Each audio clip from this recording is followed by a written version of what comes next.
now Zach is going to talk a little bit about the evaluation that they did of their campaign. Thank you, Catherine.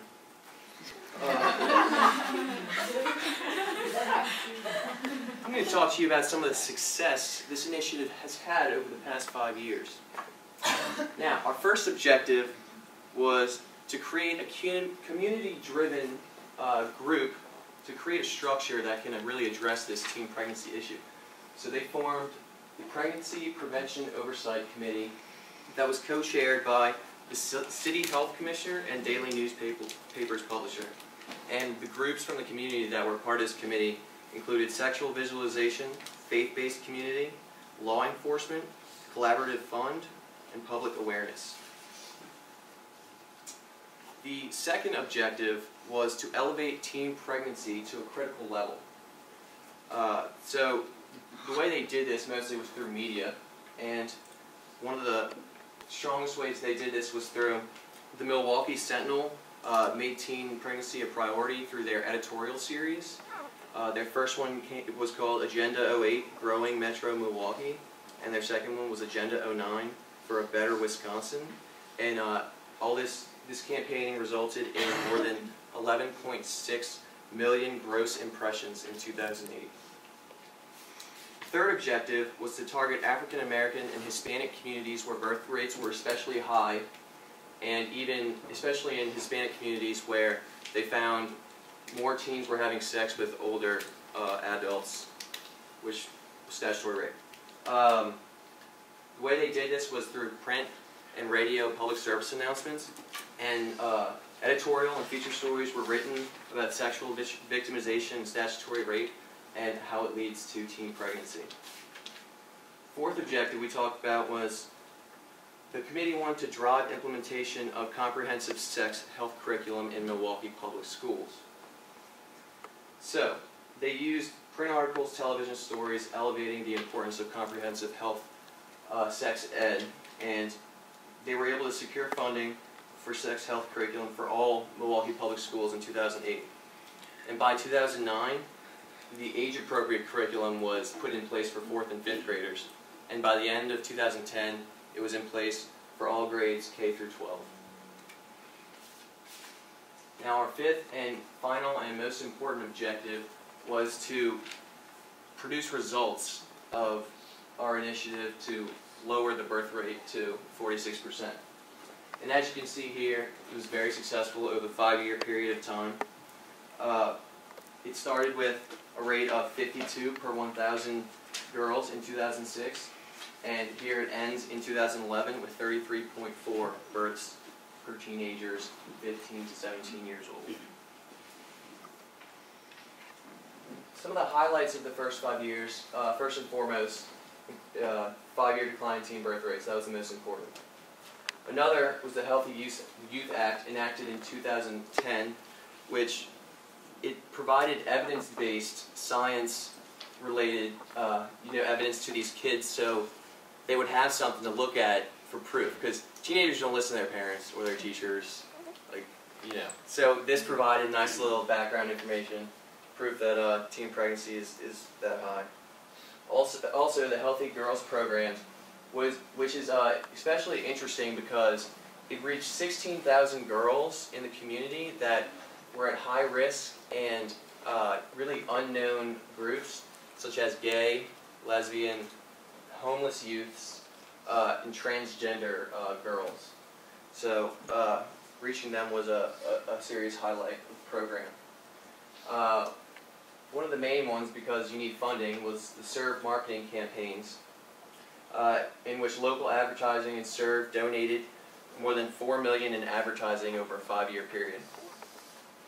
And lastly, we talked about the toolkits that they provided to the parents of all these teenagers, which really educated them on how to talk to their kids, tell them that they should wait, tell them how they should protect themselves, and just offer advice.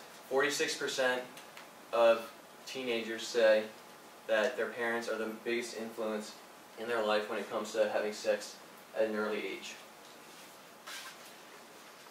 Here are current challenges that Milwaukee still faces today. In the past 5 years, Milwaukee has become a poorer city than it was 5 years ago, and you saw the birth rate to teens decline. So that really shows the success of the initiative.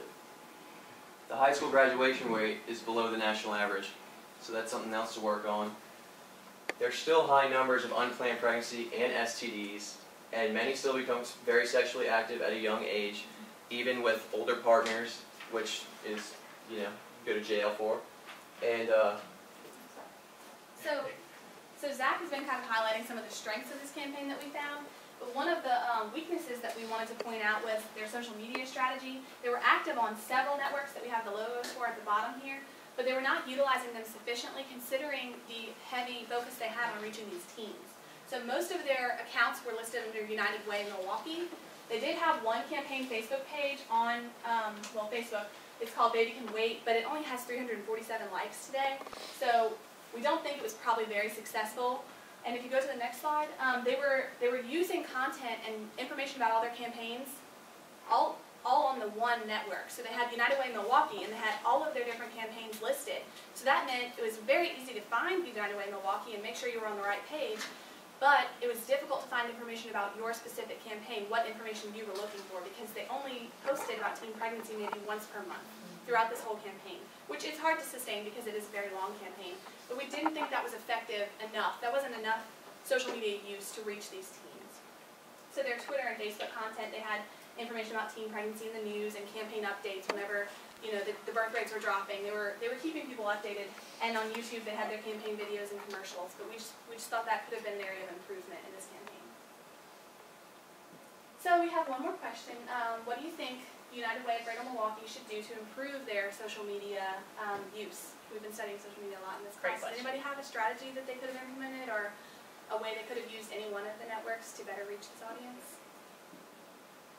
I feel like it might have been kind of awkward for social media in this thing because you're dealing with teens that are like worried about how people look at them and all these different things. So if they like that page on Facebook, it's going to be like, oh, so-and-so liked that page on Facebook.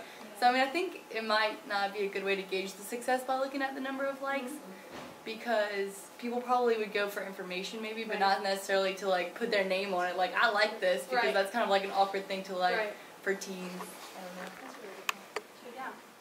So do you think... I'm not really answering. Yeah, that's not really but like, I guess like, I mean, I think that a lot of people do have access to internet today, obviously, but like, even like where I went to high school, like when you're dealing with that kind of like extreme poverty, some people still don't. Like I knew people that had to like walk to the public library if they had to get on a computer or something like that, you know, so that could also be another issue. It's a really good point that in this under-resourced community, they likely don't have internet access, they have over smartphones. So the advice of y'all would be to just like keep their social media strategy where it was and minimize the use of that maybe? I feel like the other things were much more effective and with the target audience that they were Like facing. the bus stops and stuff like that, reaching them where they are. I'm sure somebody in here disagrees though. What could you do on social media that would be effective? Do you think, Trent? Maybe is it possible that instead of like using social media for your target audience, you could use social media to like update your process for like the other people? For the businesses and the larger community. Exactly. So that's like an opportunity for like fundraising, possibly, you know, just like it could also be a good example for other, you know, areas in the country to see, you know, policy. It also strikes me that they have the opportunity here to do actually some promoted posts on social media, whether it was through Facebook, probably Facebook and not Twitter, I would say, but to actually do some paid promotion on Facebook. What do y'all think of that, about having targeted ads pop up on Facebook, potentially?